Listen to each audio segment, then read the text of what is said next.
up, you guys? Welcome back to my channel. My name is Emma, and in today's video this is going to be my part 2 to my July 2020 shop my stash.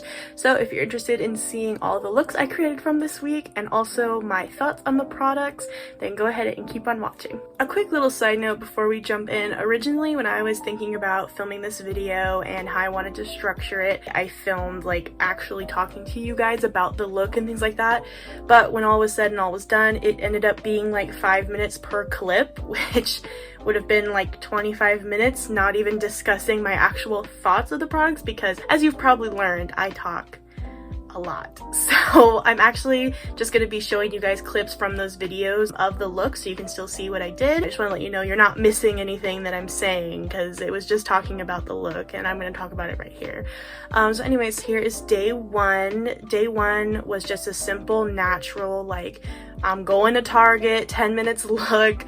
And then when we got home, I wore it in the pool because I just wanted to see how it was gonna hold up in water, because I know a lot of girls like to go swimming and like to go to the beach in makeup and stuff, so I just thought it would be a fun test to see.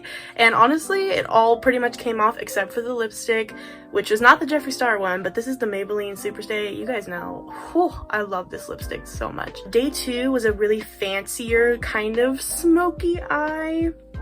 I tried. I wore it out to dinner with my Grammy. I thought I looked really fancy, really bouge, so I really liked that look. And then the third day was actually the 4th of July, where I basically just did another like smoky eye kind of. It was just a fancy look because I knew I was going to be taking a lot of pictures with my friends. That day I actually didn't film, so here are some photos from the 4th of July. That was so much fun. I had so much fun that day, and honestly, the makeup held up pretty well, but I also only had it on for like an hour, so. And then the next day was the 4th day, which I did a purple look because I wanted to use my Jeffree Star lipstick, and I realized I hadn't used any of like the reddish purpley colors in the palette, so I used those. Day 5, the last day, I did a TikTok challenge where I pulled numbers out of a hat. Basically, I used a number generator on Google, and I created that look with what I was given. And so yeah, so now we are finally going to be talking about my thoughts of the products and how they performed this week. Alright, so first up, we are going to talk about the primer. Now, we're starting off strong. We're not starting off strong. We're starting off with a lot of tea. The Smashbox Photo Finish Foundation Primer. This sounds so harsh, but this was the worst primer I have ever used. And this bad boy, I believe, retails for $40 some. I'm gonna put the price up in the corner, but it's not worth it at all. First of all, it made me break out so much. I had blemishes all over my face.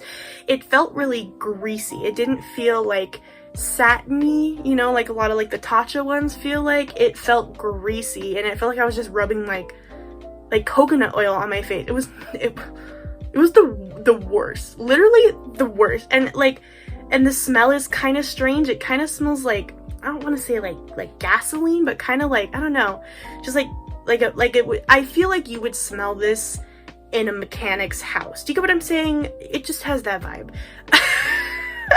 I'm never gonna get on their PR list. I'm not getting on their PR list anyways, but like now I'm never gonna be on their PR list.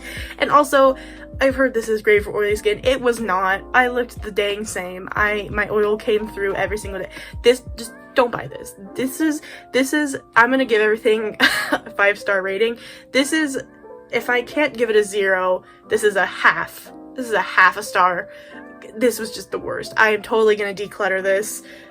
No thank you. Next up in the list is going to be the Maybelline 24-Hour Superstay Foundation. As I mentioned last time, I am shade 105 Fair Ivory. I was actually really pleasantly surprised with this foundation. I'm actually wearing it today. It's very lightweight, and that was really nice. I don't know if it really helped with my oil so much. My oil still pretty much came through. which it is marketed to help oily skin, so that is something I wanted to include. I didn't really notice a difference, but it's very lightweight and I really enjoyed using it, and I'm gonna add it. I wore it today. I'm gonna use it in my collection more.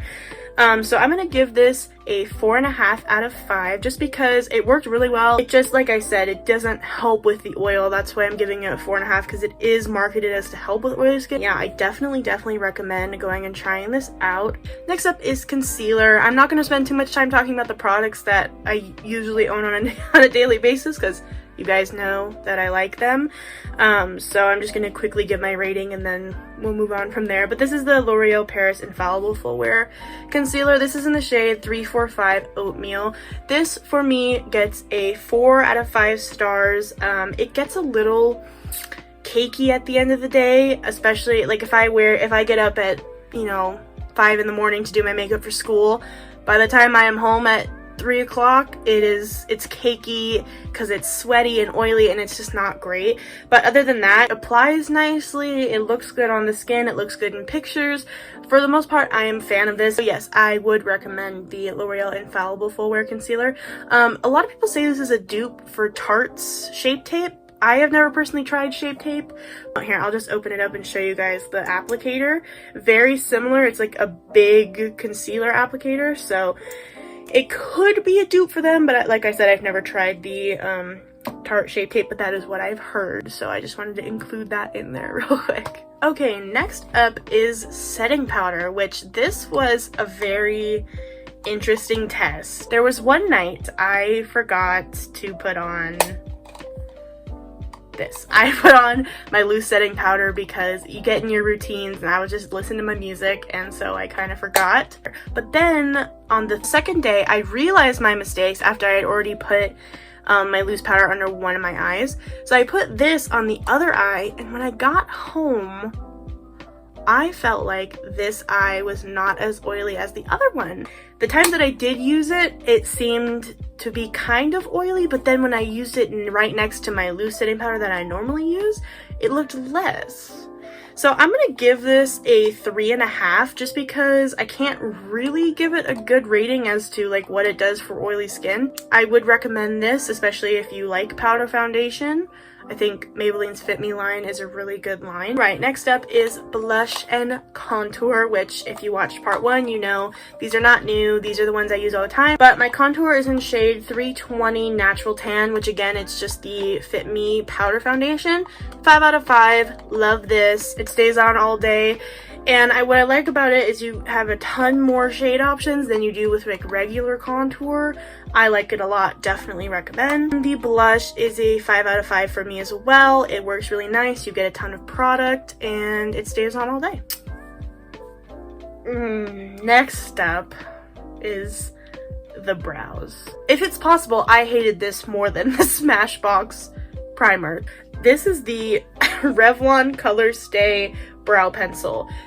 This is the worst brow pencil I've ever tried, and I don't know if I'm just salty because I missed my Benefit brow pencil this week, but this was just the worst. Starting off with the actual crayon part, I pushed it up to about right there, which is what I normally do, and I put it to my eyebrow and it broke. It literally broke in half. So I literally had to have it like right on the plastic to be able to apply it to my eyebrow, so that immediately upset me.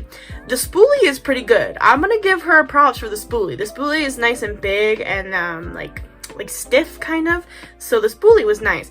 But the actual product itself, it was so waxy. Like, it was like I was rubbing a Crayola crayon on my eyebrows. The absolute worst.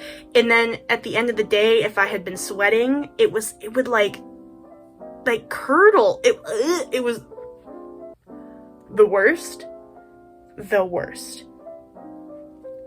Like the absolute worst. If I have to give somewhat of a star, she gets a half, just like, you know what, she gets an 1/8. She gets an 1/8 of a star, because this is not it. I'm gonna definitely declutter this. Please spend your money on this. Like, literally, don't do that. Spend your money on this. Don't get her. Respect her and give your money to her. Winner, loser. We're moving on to the eyeshadow palette, Soft Glam palette from Anastasia Beverly Hills. This palette was amazing. I really enjoyed it. I did use every shade, so I did complete my little challenge that I gave myself. The only shades that gave me an issue kind of were Glistening was not very pigmented. Sultry was very glittery, which is fine, except when you went to put on your eye, there was a ton of fallout. This personally doesn't bother me, but I know some viewers, it does bother them, so I just want to mention it. There is a ton of kickback in the pan of every single one of these shades. Also, another thing that doesn't personally bother me, but again, some people are bothered by it, shades Noir, Cypress Umber, and Mulberry all stained my eye, but it was gone by... So like I take it off at the end of the night and then I wake up and take a shower in the morning, it was gone by the end of the next day. So I just wanted to add that disclaimer in there. I'm gonna give this a 4.5 out of 5 just because it is pricey, because I feel like you could find this palette, like dupes of this palette, for cheaper. The quality is great for what you're paying for. They're very blendable, very pigmented. I'm definitely gonna reach for it more if I need to do like a smoky eye going out on town. So yeah, I actually really enjoyed it and I do recommend that product. Next up is highlighter, and oh boy, it wasn't as bad as I thought it was gonna be. But the first day, like I said in part 1, I have never worked with a liquid highlighter, so I was going into it brand new and I put way too much. I literally like had to grab a beauty blender and like soak some of it up because I did not know what I was doing, which is of course my fault, no reflection on the brand. But it was super glittery and super like in your face highlighter because I put too much. It was very like greasy, oily. It wasn't so much a highlighter as it was like glitter oil. Like it was like I just put glitter there. But overall, I think it would work for if that was like the vibe you were going for. Like if you were doing a super glittery, like intergalactic Coachella look, this could definitely work for you. So I'm gonna give it a 3 out of 5 just because personally it does not work for me, but I think for what it's intended to do, it looks fine. I mean, like, it says it's for face and body, so you could put it on your collarbone, whatever, and I think it would look pretty nice if that was the vibe you were going for. But everyday makeup, I don't think is really the best time to put just like, boom, glitter right there. So yeah, I'm gonna give this a 3 out of 5. And I'm gonna put a, yes, I would recommend this product, but with a little asterisk and say if you're going to Coachella or you're an alien, and that's my that's my take on it. All right, next up is lipstick, and I broke the rules a couple of times because I barely used this lipstick, but the thing is I already knew how I felt about it. This is the Jeffree Star liquid lipstick in the shade Androgyny. I love this lipstick. I love the color. It's so beautiful and I think it would really look good on any skin tone. I am going to rate this a 4 out of 5 because it stays on very well for the most part. Drinking water, it doesn't come off. Drinking anything, it doesn't really come off. My only issue is if you eat like soup or like a pasta, like spaghetti, it comes off pretty easily. Other than that, it stays on pretty much through anything, but my biggest complaint with it is when it does come off and you try to reapply, it's very sticky. And I hate nothing more in this world than sticky lipstick. Oh, I hate it. It's the worst. So when you try to reapply, it does become sticky. So that's why I took off 1 star. Other than that, it stays on pretty great. It glides on very easily, very pigmented. And next up is the setting spray. As I told you guys, I was using the Morphe Continuous Setting Mist. I didn't really notice like a difference in my skin. I don't think it really held my makeup any more than usual, but this is the new scent from their Pride collection. I think it smells so good. It smells like high-end perfume to me, and a lot of people did not like it, but I really liked it. So I'm gonna give this a 4 out of 5 just because I don't think it really did anything for my skin, but I paid a lot of money for it, so I'm gonna use it, and it smells really nice. So I do recommend this one. And also, I love that it's a continuous mist, not a spritzer. That's just a personal preference. I'm gonna say I do recommend this product, but with an asterisk that says I don't really know if it works or not. So If it is working, yes, but if it's supposed to be better than what it is, no. Does that make sense? Moving on.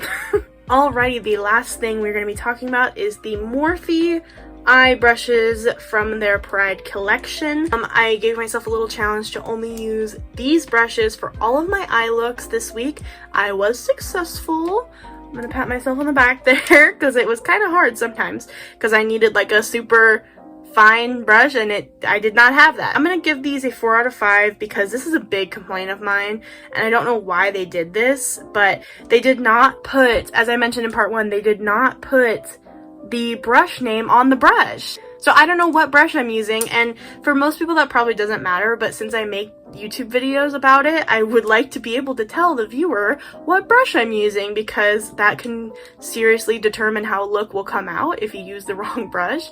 So that's a big no-no to me. So that's why I'm giving them a 4 out of 5 and I would recommend. Alrighty, you guys, I'm pretty sure that concludes today's video. I had a ton of fun this week. I'm excited to do it more often. I had a lot of fun other than the primer and the brows. Those can go in the trash where they belong. So yeah, other than that, I really hope you guys enjoyed watching this video and watching me do the Shop My Stash. If you liked it, feel free to let me know down in those comments and I will continue this as a series. As always, let me know down in those comments what type of content you would like to see from me in the future. I actually did get my Shop My Stash idea from one of my subscribers.